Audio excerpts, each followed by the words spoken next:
wena njengomholi wawo? Asithule sibuke kudlala umdlalo esigcaweni. Into ezokwenzeka nje engiyaziyo ukuthi asili noNcamalala thina. Asibhekene naye kabuhlungu. Into esibhekene nayo kabuhlungu inkohlakalo nabantu abangasile abathatha uNcamalala bamfake ekhanda bamtshela ukuthi bayi-intelligence becamba amanga.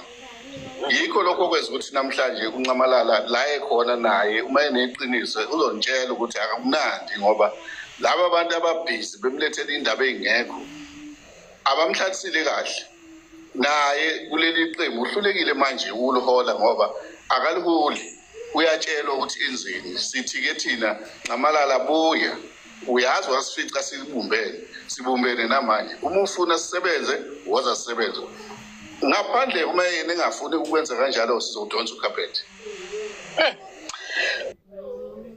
Bantu bakithi nizizwele ubaba uJabulani Khumalo, the founder of Umkhonto Wesizwe Party, ngoLwesithathu siyakulona uzobe esenkantolo noma ke engabanga esasho noma iseGoli noma iseMaritzburg noma ikuphi kodwa uzobe esenkantolo iMK Party kobe kucaciswa ngekusasa layo angazi noma ika-IEC noma ika-CIPC inkinga yangoLwesithathu yaka-IEC noma ka-CIPC CIPC. Okay, kuzobe kucaciswa ukuthi wakhishwa ubaba uKhumalo ngendlela engekho right wakhishwa ngemuva baba baresign ungaresignanga kunjalo nje bafosha isignature yami bafaka incwadi engangayifakanga bakhipha lezi engangiyifakile bafaka le eyamanga. Labo bantu 10 nabo bavulela icala labo abafosha isignature yakho?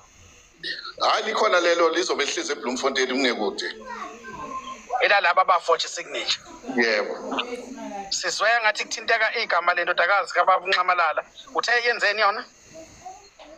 Iyona ezosichazela phambi kwejaji ukuthi yenzani.